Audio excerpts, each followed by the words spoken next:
ایک حاضر سروس جج کے گھر جا کر ان پر آئین اور قانون کے خلاف فیصلہ کرنے کے لیے دباؤ ڈالا۔ جنرل فیض، یہ آپ کے حلف توڑنے کی صرف ایک مثال ہے، ایک۔ جنرل فیض، یہ سب کچھ آپ کے ہاتھوں سے ہوا ہے، جواب بھی آپ کو دینا ہوگا۔ جواب دو پاناما بینچ بنانے والے جنرل ریٹائرڈ فیض حمید، جواب دو۔ جنرل فیض دھمکاتا تھا، ڈراتا تھا ججز کو، ان کی ویڈیوز دکھاتا تھا اور اپنی من پسند فیصلے لیتا تھا۔ وہ تب بھی سہولت کار تھا، وہ آج بھی سہولت کار ہے۔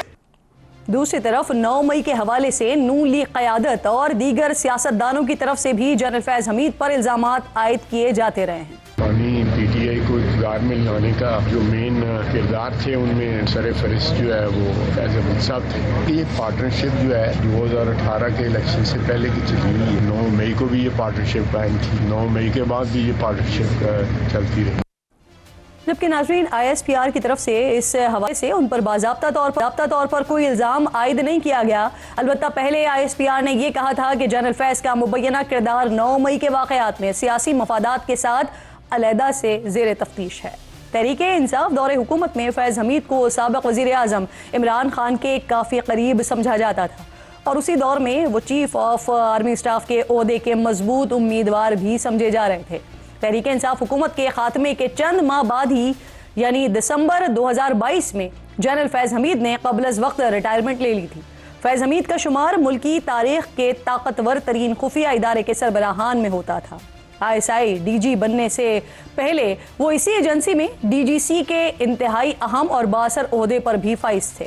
2023 میں سابق army chief general Qamar Javed Bajwa سے ملاقات کا احوال سینئر صحافی جاوید چودھری نے اپنے کالم میں درج کیا تھا، جس کے مطابق جنرل ریٹائرڈ باجوہ نے بتایا تھا کہ ان کے اور مولانا فضل الرحمان کے درمیان رابطے کا ذریعہ فیض حمید تھے۔ پاک فوج میں اعلیٰ سطح پر احتساب کی یہ کوئی پہلی مثال نہیں ہے۔ ماضی میں بھی چند جرنیلز اور دیگر رینکس کے افسران کو کورٹ مارشل کا سامنا کرنا پڑ چکا ہے۔ 1995 میں بے نظیر بھٹو حکومت کے خلاف سازش رچنے کے الزام میں میجر جنرل ظہیر الاسلام عباسی، بریگیڈیئر مستنصر کرنل محمد آزاد منہاس، کرنل عنایت اللہ خان اور دیگر 38 فوجی افسران کو گرفتار کیا گیا تھا۔ فیلڈ جنرل کورٹ مارشل میں میجر جنرل ریٹائرڈ ظہیر الاسلام عباسی کو 7 سال قید، بریگیڈیئر مستنصر باللہ کو 14 سال قید، جبکہ کرنل محمد آزاد منہاس اور کرنل عنایت اللہ خان کو فوجی عدالت نے 4 سال قید کی سزا سنائی تھی۔ 2009 میں سامنے آنے والے NLC کرپشن کیس میں چند افسران کے ملوث ہونے کی نشاندہی پر 2010 میں army chief general Ashfaq Parvez Kayani نے آرمی کورٹ آف انکوائری کا اجلاس بلایا، جس کے بعد 2015 میں NLC کے سابق director general retired major general Khalid Zaheer کو ملازمت سے برطرف کیا گیا۔ 2011 میں ناظرین بریگیڈیئر علی خان کو کالعدم تنظیم حزب التحریر سے روابط کے الزام میں گرفتار کیا گیا۔ مقدمہ چلانے کے بعد اگست 2012 میں فیلڈ جنرل کورٹ مارشل نے بریگیڈیئر علی خان کو 5 سال قید بامشقت کی سزا سنائی تھی۔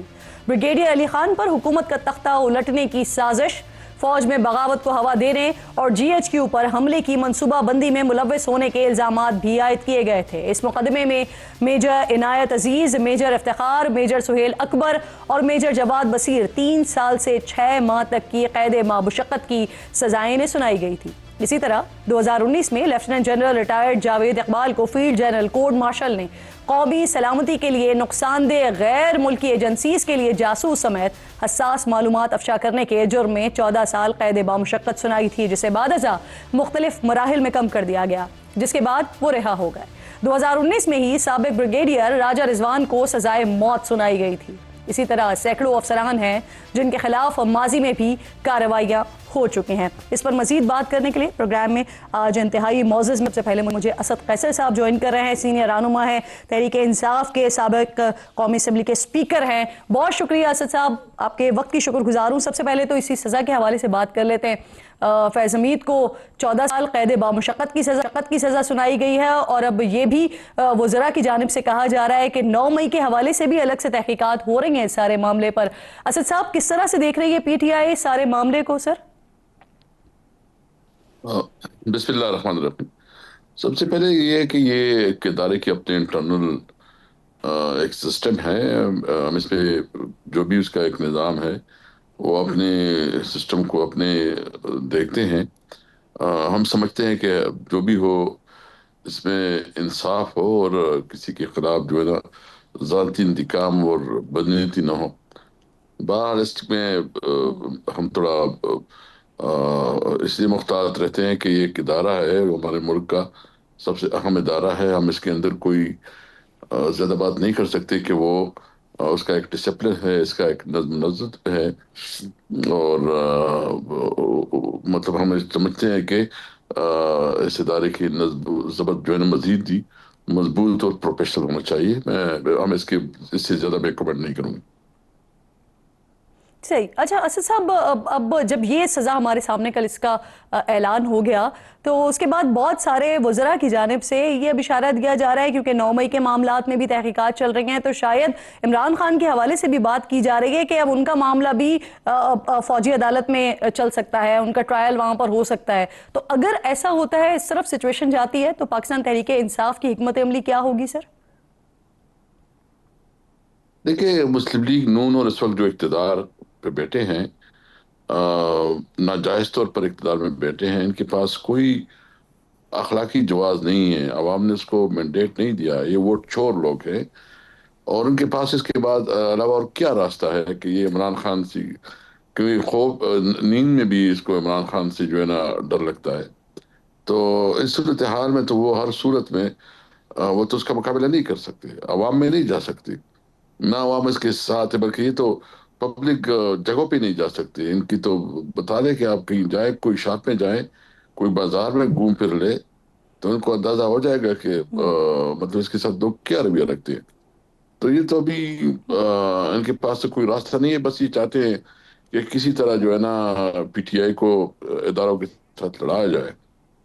بلکہ ہم فارم ہیں، ابھی تک ہم جو بھی کر رہے ہیں بہت سوچ سمجھ کر احتیاط کے جی. ساتھ اپنے فیصلے کر رہے ہیں. ہم کسی طور پر اپنے اداروں کو نہ کمزور کرنا چاہتے ہیں، نہ کسی ادارے کے خلاف جو ہے مہم جیوی کا حصہ بنیں گے. اچھا اسد ہم صاحب، پولیٹیکل مقابلہ یہاں کریں پر گے. ایک سر سوال یہ کہ جو پاپولیرٹی کی آپ بات کر رہے ہیں اس پہ تو سر کوئی سوال نہیں ہے، لیکن پاپولیرٹی کا تعلق کوئی بھی کسی بھی جرم سے تو نہیں ہو سکتا. اگر فیض حمید ہی خان صاحب کا نام لے لیتے ہیں اور پھر اگر یہ معاملہ عدالتوں میں چلتا ہے، دین آپ لوگوں کی کیا حکمت عملی ہوگی سر؟ اگر مگر تو بہت باتیں ہو سکتی ہے. جو ہوگا ٹائم کے ساتھ، وقت کے ساتھ دیکھا جائے گا. ہم جو ہے نا ہم تو اس وقت جو یہ 26ویں آئین اور 27ویں آئینی ترمیم ہوا ہے، اس کے اوپر تو ہمیں بہت سیریس کنسرن ٹھیک. کیا ہے. ہمیں اس پہ بدترین جی تشویش ہے کہ انہوں نے عملاً طور پر جی. جو ہے نا عدلیہ کو مفلوج کر دیا ہے.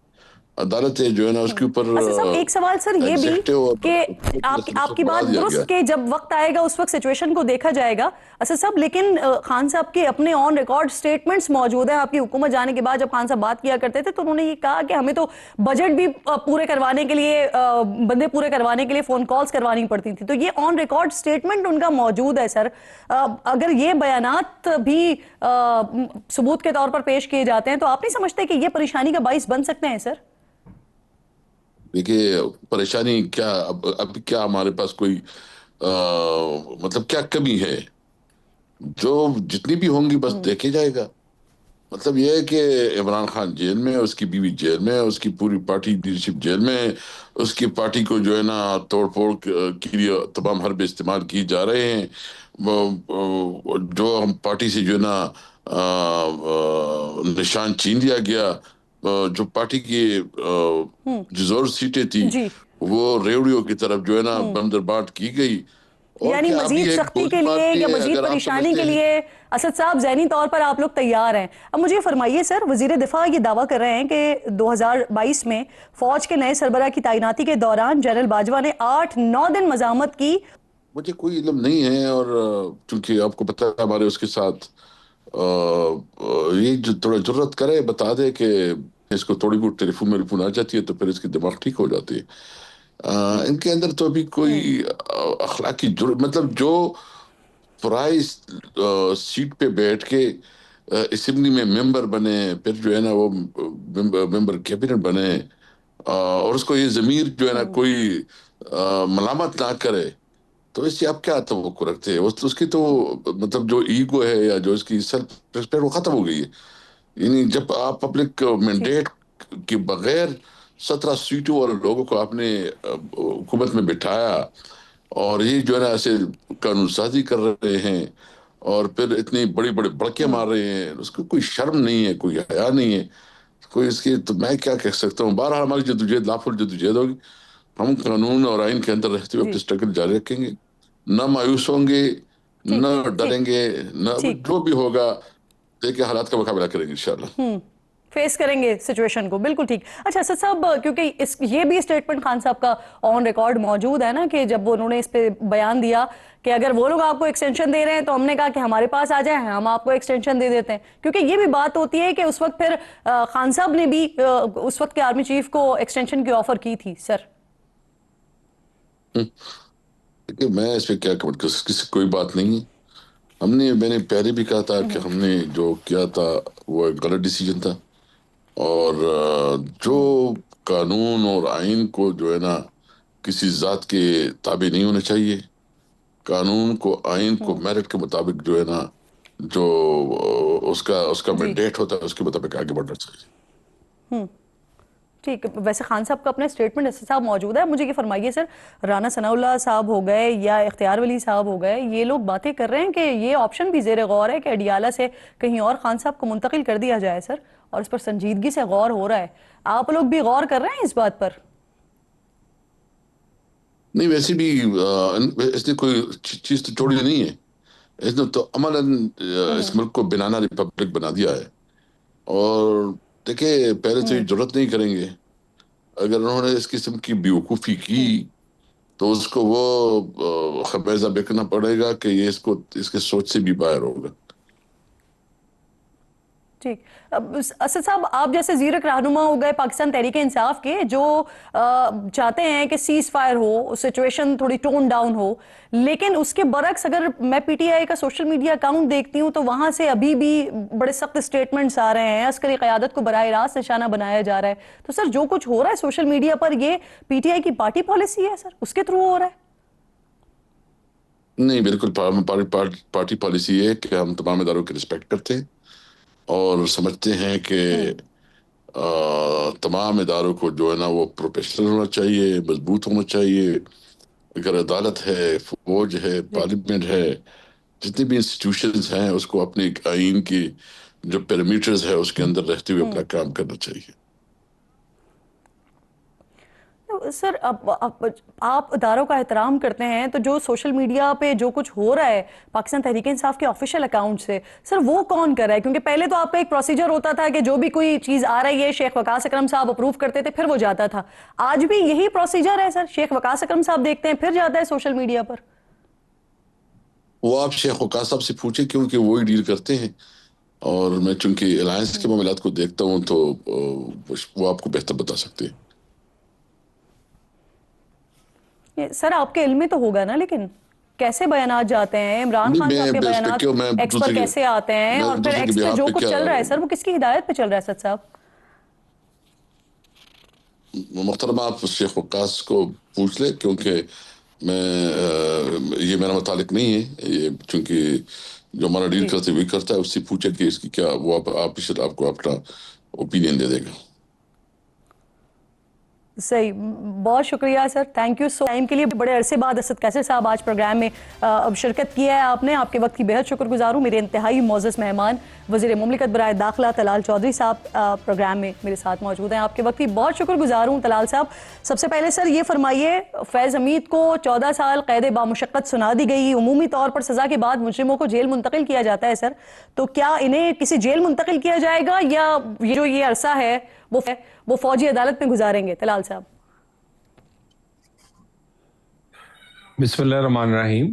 دیکھیے یہ آپ کو پتہ ہے یہ کورٹ مارشل ہوا ہے, اور اس کا وہ کہاں یہ عرصہ گزاریں گے اس کا فیصلہ بھی انہی کا ادارہ کرے گا, اور یہ بہتر D G I S P R یا وہی جواب دے سکتے ہیں کہ وہ بقیہ عرصہ کہاں گزاریں گے. صحیح. طلال صاحب, میاں صاحب سے بات ہوئی ہے اس سلسلے میں آپ کی؟ سر وہ کس طرح سے دیکھ رہے ہیں اس ساری سچویشن کو, ان کا کیا ریئیکشن آیا ہے؟ دیکھیے بالکل میری کوئی ایسی ان سے بات نہیں ہوئی, اور نہ ہی اس سلسلے میں کوئی ہماری باضابطہ پارٹی میٹنگ ہوئی ہے. یہ بات یہ ایک ادارے کا اپنا اندرونی خود احتسابی کا ایک سسٹم ہے, اور جس نے ایک نئی ایگزامپل سیٹ کی ہے کہ وہ کتنا بھی کوئی طاقتور عہدے پہ رہا ہو یا وہ ریٹائر ہو گیا ہو, اگر وہ کوئی غیر قانونی کام کرے گا تو اسے بھگتنا پڑے گا. تو میرا خیال ہے کہ یہ ایک اچھی ایگزامپل سیٹ ہوئی ہے, اور یہ باقی اداروں کو بھی اور پولیٹیکل پارٹیز کو بھی اس سے سیکھنا چاہیے. آبرو کا شکوہ جنرل باجوہ سے بھی رہا ہے سر. دیکھیے یہ فیصلہ اس کا ادارہ کرے گا. ان کے ادارے نے جو جنرل فیض کے جو ٹرائل ہے اس میں یہ ایگزامپل سیٹ کی ہے کہ کوئی کتنے بھی اہم عہدے پر ہو, کتنا بھی ضروری ہو, کتنا امپورٹنٹ شخص ماضی میں رہا ہو, اس کے لیے ایک جیسے اصول اور ایک جیسا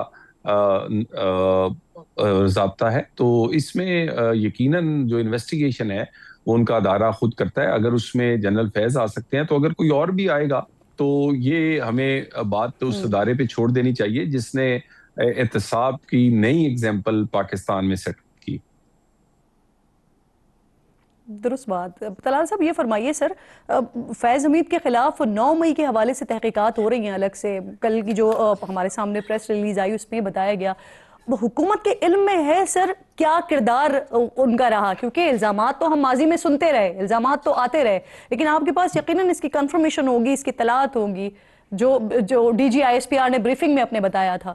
طلال صاحب دیکھیں 9 مئی جو ہے وہ پی ٹی آئی نے تنہا یا اس کی قیادت نے تنہا تو نہیں کیا. اس کے پیچھے کوئی ایک پورا ایک پلان تھا, پلان کے پیچھے پلانرز تھے, اور جو پی ٹی آئی کی سیاست اور بانی پی ٹی آئی کی فیصلے ہیں اس میں ماضی میں یہی دیکھا گیا ہے کہ اس میں بہت زیادہ اثر جو ہے, بہت زیادہ اثر و رسوخ وہ جنرل فیض کا رہا ہے, اور وہ چھوٹے سے چھوٹا فیصلہ بھی ان کی مشاورت کے بغیر نہیں لیتے تھے. تو 9 مئی جیسا واقعات جو ہیں اس میں صرف یہ دیکھیں نا, اتنی جگہوں عسکری جو بہت ساری تنصیبات ہیں ان پر حملے, بیک وقت وہاں کٹے ہونا, اور یہ سارا کچھ جو پلان ہے یقیناً اس کا پلانر کوئی نہ کوئی ہوگا. اور بانی پی ٹی آئی تو تنہا کوئی بھی فیصلہ نہیں کرتے تھے, زیادہ تر فیصلوں میں یہ دونوں کی پارٹنرشپ جو تھی اسی سے یہ فیصلہ کیا جاتا تھا. جی سر, ماضی کے ہی معاملات کو دیکھتے ہوئے اب یہی بات کی جا رہی ہے کہ اس کا جو لنک ہے وہ عمران خان تک جاتا ہے, اور پھر شاید ان کے خلاف بھی اسی طرح کے معاملات ہوں گے. کیا اس کے ثبوت بھی موجود ہیں؟ اس پر میں آپ سے ضرور بات کروں گی. ایک چھوٹے سے بریک کی مجھے کال دی جا رہی ہے. میرے انتہائی معزز مہمان طلال چودھری صاحب ساتھ موجود ہیں. بریک آئیے.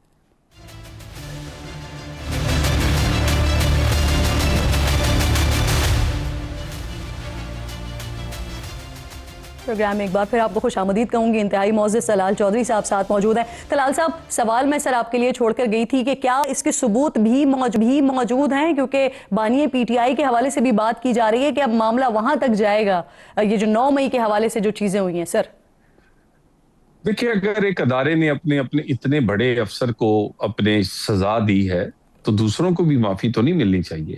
اور ان کی جو بھی ایکٹیویٹی تھی آفٹر ریٹائرمنٹ اس کے پارٹ اینڈ پارسل جو ہیں وہ بہت سارے لوگوں کے ساتھ بانی پی ٹی آئی بھی ہیں.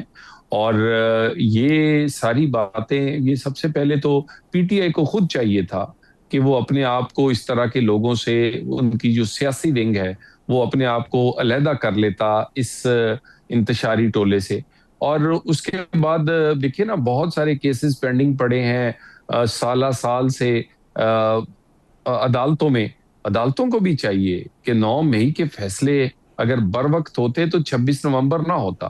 اگر 9 مئی کے فیصلے بر وقت ہوتے تو ان کو ایک پروپیگنڈا اور ایک جھوٹا نیریٹو بیچنے کا موقع نہ ملتا. تو بات 9 مئی کا فیصلے میں تو بانی پی ٹی آئی کا 200% ہاتھ ہے. یہ تو ممکن نہیں, پی ٹی آئی کے لوگ ہی تھے, کس کے حکم پہ گئے؟ ان بانی پی ٹی آئی کے میٹنگز کہاں ہوتی رہی؟ ان کے گھر ہوتی رہی. پلان کہاں بنتا رہا؟ ان کے گھر بنتا رہا. کن جگہوں پہ جانا ہے، کس نے جانا ہے، کس نے لیڈ کرنا ہے. تو پورے کا پوری منصوبہ بندی یہ بانی پی ٹی آئی نے 9 مئی کی ہے، اس میں کوئی شک نہیں. جی طلال صاحب، فیصل وافدہ صاحب کو بڑا قریبی سمجھا جاتا ہے سر اسٹیبلشمنٹ کے. وہ کہہ رہے ہیں، انکشاف کریں کہ جنرل باجوہ کی غفلت تھی، لیکن جیسے ہی ان کو یہ سارا معاملہ پتہ چلا تو انہوں نے فیض حمید کو ہٹانے کی کوشش کی، اس لیے وہ ان تمام معاملات سے بری ذمہ ہیں. اگر میں اسی سچویشن میں وزیر دفاع کا اسٹیٹمنٹ دیکھتی ہوں تو وہ یہ کہہ رہے ہیں کہ جنرل باجوہ آخری وقت تک فیض حمید کو آرمی چیف بنوانا چاہتے تھے. آپ نے سر اس دور میں بڑی مشکلات بھی جھیلی ہیں، وہ بھی ہمیں یاد ہے، اور آپ بہت باخبر بھی ہیں. تو سر کون صحیح کہہ رہا ہے اس سارے معاملے میں؟ دیکھیے، ایک تو سب سے پہلے ہمیں بہت سارے اندازے نہیں لگانے چاہیے، کیا سرائیاں نہیں کرنی چاہیے. ہمیں ان کے ادارے پہ چھوڑنا چاہیے کہ وہ اس تحقیقات میں کون شامل تھا اور کون نہیں شامل تھا. باقی وزیر دفاع مجھ سے بہت سینئر ہیں اور بہت زیادہ انفارمیشن رکھتے ہیں. بہت سارے معاملات کا ان سے خود انہوں نے اس میں سے گزرے ہیں یا انہیں ڈائریکٹ اس کی معلومات ہیں. تو وزیر دفاع کا کہا ہوا بہت ہی اہم ہے. میرا خیال ہے کہ میں تو اسے کم از کم اس پوزیشن میں نہیں ہوں کہ میں ڈینائی کر سکوں. جی تو طلال صاحب، ایک طرف حکومتی معاملہ ہے، دوسری طرف آپ کی اپنی پارٹی بھی ہے، اور آپ کی پارٹی میں سے ہی یہ شکوے بھی آتے رہے ہیں. تو کیا سر آپ لوگ خود بحیثیت پارٹی کیا اس معاملے میں کوئی شکایت وغیرہ لے کر جائیں گے عدالت میں سر؟ دیکھیں، پارٹی نے فیصلہ اسی وقت ہی کر لیا تھا جب میاں نواز شریف وطن لوٹے اور مینار پاکستان پہ جلسہ ہوا. تو مینار پاکستان پہ جلسے میں میاں نواز شریف نے یہ کہا تھا کہ وہ اپنی ذات کے حوالے سے، اپنی پارٹی کے حوالے سے جو بھی ظلم زیادتی ہوئی ہے وہ تو معاف کر سکتے ہیں، لیکن جو کچھ پاکستان کے ساتھ ہوا ہے اس کی معافی نہیں ملنی چاہیے، اور اس کے اگینسٹ اس اداروں کو اپنی خود احتسابی کرنی چاہیے. تو اگر ایک ادارے نے شروع کی ہے تو دوسروں کو بھی کرنی چاہیے. یہ تو نہیں ہو سکتا کہ ثاقب نثار اور کھوسا اور گٹو سیو یہ سارے کوئی اب علیحدہ سے کچھ کر رہے تھے. یہ بھی کسی نہ کسی گیم پلان کا حصہ تھا، اور یہ سارے کے سارے لوگ اس بات کے ذمہ دار ہیں جو 4 روپے کی روٹی 24 روپے کی ہوئی، جو پاکستان کے سفارتی تنہائی کا شکار ہوا، پاکستان کو بزدار جیسے لوگ دیے گئے یہاں سے.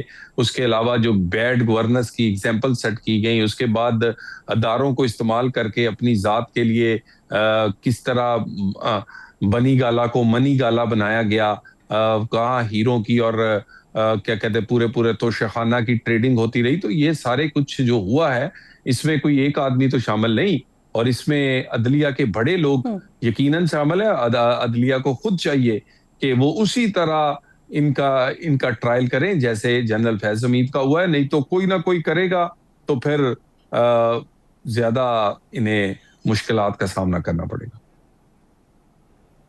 بطور پارٹی سر آپ لوگ کوئی شکایت کریں گے، وہ چاہے جنرل فیض کا معاملہ ہو یا چاہے جو عدالت کے سابق لوگ ہیں، ججز ہیں، ان کے خلاف؟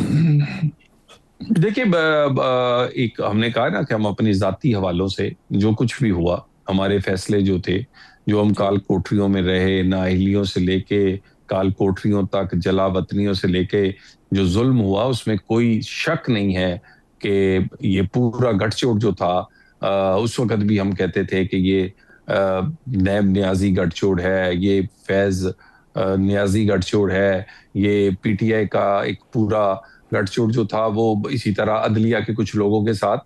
لیکن ذاتی حوالوں سے، پارٹی کے حوالے سے ہم نہیں چاہتے کہ یہ ہمارا فوکس گورننس پہ ہے، پاکستان کے مسائل پہ ہے، عام آدمی کی زندگی کو بہتر بنانے کے لیے ہے. آپ پنجاب کی پرفارمنس دیکھ لیں، آپ وفاق میں شہباز صاحب کا دن رات کام دیکھ لیں، سفارتی تنہائی سے نکالنا ہو، اکانومی بہتر کرنا ہو، دہشت گردی ہو. تو ہمارا فوکس بہت زیادہ اس سائڈ پہ ہے. ہم ڈیلیور کر کے یہ ثابت کریں گے کہ جو پہلے ہوا وہ پاکستان کے ساتھ بھی ظلم ہوا، وہ نہ ہوتا تو پاکستان بہت دیر پہلے آج سی بہتر پوزیشن میں ہوتا. صحیح. یعنی طلال صاحب، ویسے ماضی میں بھی اور ابھی بھی آپ لوگ بتا تو دیتے ہیں کہ شکایت ہے کیا، لیکن لکھ کر کسی جگہ پر یہ فیصلہ آپ لوگوں نے کر لیا ہے کہ یہ طے ہو گیا ہے کہ لکھ کر کہیں پر کوئی شکایت نہیں کی جائے گی، جو کہنا تھا وہ کہہ دیا ہے، بتا دیا گیا ہے، اب ڈیلیور کر کے دکھائیں گے. دیکھیں جنرل فیض کے اگینسٹ سب سے پہلی جو ریٹن شکایت تھی، اگر کسی نے حوصلہ اور بہادری دکھائی تھی تو وہ مریم نواز تھی، جو اسلام آباد ہائی کورٹ ان کے اگینسٹ ایک پورے کا پورا اپنی پٹیشن لے کے گئی تھی، اور یہ پہلی شکایت تھی اسلام آباد ہائی کورٹ میں مریم صاحبہ لے کے گئی تھی. آپ کی بات بالکل درست ہے. جی اس کے بعد اس وقت کسی کا حوصلہ نہیں تھا کہ کوئی نام بھی ان کا لیتا. ان پر الزام لگانا یا بتانا کہ انہوں نے کیا کیا کیا ہے، یہ تو کسی کی ہمت ہی نہیں تھی. تو اس وقت ہم نے کیا ہے، اداروں نے یہ اس وقت، اس کے بعد ہی یہ چیزیں آئیڈینٹیفائی ہونا شروع ہوئی ہیں. تو ہم جہاں ہمت اور دکھانی ہوتی ہے دکھاتے ہیں، لیکن اس وقت حکومت میں ہونے کی وجہ سے ہمارا پورے کا پورا فوکس پاکستان کے لیے ڈیلیور کرنا ہے، اور کسی سے انتقام لینا نہیں ہے. کہیں کوئی یہ نہ سمجھے کہ ہم حکومت کو استعمال کر کے وکٹمائز کر رہے ہیں، بلکہ ہم چاہتے ہیں کہ ہم اپنے پوری وسائل اور اپنی توجہ جو ہے وہ گورننس پہ رکھیں، اور وہ اس وقت ہے. بہرحال اداروں کو کرنا چاہیے، نہیں کریں گے تو یہ پاکستان آگے نہیں چل سکتا. اسی طرح کرنا چاہیے جیسے فوج نے احتساب کیا. احتساب کیا، بالکل درست بات. سر مجھے یہ فرمائیے، فیض حمید کیا سر عمران خان کے خلاف گواہی دے سکتے ہیں، اور پھر ان کا معاملہ بھی فوجی عدالت میں جا سکتا ہے؟ کیونکہ آپ کے کافی سارے ساتھی وزراء یہ بات کر رہے ہیں. اور پھر اس کا ضمنی سوال یہ بھی لے لیجئے سر کہ پچھلے دنوں جب ملاقاتیں نہیں ہو رہی تھیں تو اس وقت کسی میکنزم کی بات کی جا رہی تھی کہ حکومت کی جانب سے کوئی میکنزم وضع کیا جائے گا کہ جس کے بعد پھر اگر صحت کے حوالے سے ملاقات کرنی ہے تو پھر وہ کیا جا سکے. تو سر اگلے حصے میں یہ بھی جواب دے دیجیے گا کہ ملاقات کے لیے کوئی میکنزم بن گیا ہے؟ دیکھیے یہ تو میں نہیں کہہ سکتا کہ کون گواہی دے گا، لیکن اس بات کی گواہی تو پورا جہان دے رہا ہے کہ فیض نیازی گٹھ چوڑ تھا. یہ سارے اکٹھے تھے، یہ پارٹنرز تھے، یہ پارٹنرز ان کرائم ہیں. اور ایک ایک چیز میں تو اپوزیشن میں جب بانی پی ٹی آئی تھے تو بہت سارے فیصلوں پر مہر جنرل فیض کی ہے. تو یہ تو اس میں کوئی شک نہیں ہے. اب گواہی دیتے ہیں نہیں دیتے، عدالت کیا کرتی ہے، یہ تو آنے والا وقت بتائے گا. باقی جو آپ ملاقاتوں کی بات کر رہی ہیں، تو عمران خان کی ملاقاتیں جیل مینول کے تحت ہو سکتی ہیں، اور جیل مینول میں عدالتی حکام جیل حکام ہی فیصلہ کریں گے کہ کس کی ملاقات کب ہونی ہے. کسی ڈکٹیشن سے ملاقات نہیں ہوئے گی، کسی دھرنے سے نہیں ہوگی. اور جس طرح انہوں نے ملاقات کرنے کے بعد جو قوانین اور عدالتی حکم کا مذاق اڑایا، اس کے بعد ملاقاتیں جلد مجھے ہوتی نظر نہیں آ رہی. صحیح ہے. اچھا سر، یہ آپ سمجھتے ہیں کہ فیض حمید کے رینک بھی اور جو مراعات ہیں وہ واپس لی جانی چاہیے یا لی جائیں گی سر؟ سر میرا خیال ہے جب سزا ہو جاتی ہے تو پھر غالباً یقیناً رینکس اور باقی چیزیں تو نہیں رہتی. جو بندہ سزا یافتہ ہو اس کے لیے تو پھر کوئی چیز وہ انٹائٹلڈ نہیں رہتا. یہ میری اپنی ایک جو سوجھ بوجھ ہے وہ کہتی ہے. تو اس کے لیے تو باقی جو لیگل ایسے معاملات کو دیکھنے والے لوگ ہیں وہ بہتر بتا سکتے ہیں. لیکن جب سزا ہو جائے تو پھر آپ میرا نہیں خیال تنخواہ لینے کے، پینشن لینے کے یا کوئی پرکس پریولیج لینے کے حقدار رہتے ہیں. صحیح. طلال صاحب، آپ کی منسٹری سے ریلیٹڈ سر ایک سوال یہ بھی کہ عادل راجہ اور شہزاد اکبر کی واپسی کے لیے بڑی کوششیں ہو رہی ہیں سر حکومت کی طرف سے. برطانیہ کے ساتھ ہمارا مجرموں کی حوالگی کے حوالے سے کوئی معاہدہ تو نہیں ہے، لیکن انٹرنیشنل میڈیا میں کچھ جگہوں پر یہ رپورٹ ہوا ہے کہ ہم نے برطانیہ کو گرومنگ گینگ کے ملزمان کے بدلے میں ان کی حوالگی کی پیشکش کی ہے. طلال صاحب، یہ بات درست ہے؟ دیکھیے کسی کوئی بارگیننگ نہیں ہو رہی، کوئی کنڈیشنل چیزیں نہیں. برطانیہ کے ساتھ ہمارے بڑے زبردست تعلقات ہیں. ابھی بھی برطانوی وزراء اور ہمارے وزراء ایک دوسرے سے رابطے میں رہتے ہیں، حکومتیں رابطے میں رہتی ہیں. بڑا اچھا کوآپریشن چل رہا ہے ہمارا. بہت زیادہ کوئی 1.5 بلین سے 2 ملین کے قریب پاکستانی جو ہیں ہمارے بھائی بہن ادھر رہتے ہیں، تو ہمارا ان سے ایک بڑا مضبوط رشتہ ہے. باقی یہ ان لوگوں کی حوالگی کا مطالبہ صرف وہ ہمارے یہاں پر یہ نہیں کہ مطلوب ہیں یا اشتہاری ہیں، بلکہ وہ یو کے قوانین میں بھی ان لوگوں کو سزائیں ہو چکی ہیں. تو ایسے لوگ جو کہ یو کے میں بھی جھوٹے قرار دیے گئے ہوں اور ان کو سزائیں دی گئی ہوں، تو اس کے بعد ہمارے جو الزامات ہیں وہ تو ویسے ہی سچ ثابت ہو جاتے ہیں کہ یہ لوگ جھوٹ بولتے ہیں، کیوس کریٹ کرتے ہیں, یہ کسی کے ایجنڈے پہ ہیں, اور اس کے بعد یہ ہمارے ملک میں وہاں بیٹھ کے ایک کئی اس طرح کے واقعات ہوئے ہیں ان کی انہی وجہ سے کہ جس کا نقصان پاکستان کو بہت ہوا ہے. تو ہم نے یہ جو ان سے کہا ہے, یہ ایک اصولی موقف ہے ہمارا, اور یہ ہم نے باقی بہت سارے ملکوں کو اور بھی ایک جو قانونی طریقہ آنے والے دنوں میں بہت سارے لوگ. جی سر, آنے والے دنوں میں امکان ہے ان کی واپسی کا؟ دیکھیں جی, دیکھیں ہم تو کوشش کر سکتے ہیں اور کوشش ہو رہی ہے. یہ ہمارا پاکستان کا حق ہے. پاکستان کو وہ لوگ جنہوں نے پاکستان کو نقصان دیا ہے باہر بیٹھ کے سازش کرتے ہیں, یہاں پر ایسا ماحول بناتے ہیں کہ جس سے لوگوں کو انسائٹ کیا جاتا ہے, بھڑکایا جاتا ہے, اور پھر اس سے کوئی بہت ایسا نقصان لوگوں کی جان و مال کا نقصان ہوتا ہے. تو ایسے لوگوں کا برطانوی قوانین کے تحت بھی وہ وہاں پر لائبل ہے, اور یہاں بھی ہم تو چاہیں گے کہ وہ پاکستان آئے ہر صورت. بالکل ٹھیک. آخر میں سر ایک ٹویٹ آپ کے سامنے رکھنا چاہتی ہوں. آصفہ بھٹو زرداری صاحبہ کا ایک ٹویٹ ہے, extremely disappointed by the behaviour of acting national assembly speaker, اور اس پر پاکستان پیپلز پارٹی کے سوشل میڈیا پیج کے اوپر یہ کہا جا رہا ہے کہ اسپیکر کو سیشن مؤخر کرنے کی ہدایت دی گئی ہے تاکہ میرا توجہ دلاؤ نوٹس نہ ہو سکے. اجلاس کو مؤخر کرنا نہایت چھوٹی اور گھٹیا سیاسی چال ہے, ایسا لکھ رہی ہیں آصفہ بھٹو زرداری صاحبہ. طلال صاحب, 2 دن پہلے جو اجلاس مؤخر ہوا ہے اس کے حوالے سے وہ کہہ رہی ہیں کہ غالباً اسلام آباد انٹرنیشنل ایئرپورٹ کو نام دینا تھا. کوئی ایسی بات نہیں ہے. اتنا میرا خیال ہے کہ کوئی غلط فہمی ہوئی ہوگی, نہیں تو اسمبلی میں ڈپٹی اسپیکر ان کا ہے, وہ ہمارے اتحادی ہیں, اور اجلاس پھر بھی ہوگا. یہ توجہ تو لا نوٹس اگر اس پہ ایک دفعہ بات نہیں ہوئی تو نیکسٹ ٹائم ہو سکتی ہے. تو میرا خیال ہے اس معاملے کو سلجھا لیا جائے گا, اور اتنا سخت بیان انہیں نہیں دینا چاہیے تھا. صحیح, بہت بہت شکریہ, تھینک یو سو مچ. معزز طلال چودھری صاحب پروگرام میں ساتھ موجود تھے. آنے والے وقتوں میں مزید یہ سزا سے ریلیٹڈ کیا چیزیں ہو سکتی ہیں, اور پاکستان تحریک انصاف کے حوالے سے, عمران خان کے حوالے سے امپورٹنٹ گفتگو کر رہے تھے. آپ کے وقت کی بے حد شکر گزار ہوں. پروگرام کے آخر میں ناظرین, سیدہ, طیبہ, طاہرہ, زاہدہ, عابدہ, دانیہ, ولیہ, معصومہ, تقیہ, لفیہ, زکیہ, مستورہ, محروسہ, مسلیہ, قائمہ, راکعہ, ساجدہ, صالحہ, صائبہ, شہزادی کونین, سرداران جنت کی ماں, مولا علی کی زوجہ, رسول اللہ کی آنکھوں کی ٹھنڈک, مومن عورتوں کی راہ نجات, فاطمۃ الزہرا سلام اللہ علیہا کے یوم ولادت پر ان کی خدمت میں سلام عرض کرتے ہوئے آپ سے اجازت لیتے ہیں. کل انشاءاللہ آپ سے ملاقات ہوگی. پھر اپنا اور اپنے ملک کا خاص خیال رکھیے. فلسطین کو اور کشمیر کو اپنی دعاؤں میں یاد رکھیے. اللہ نگہبان.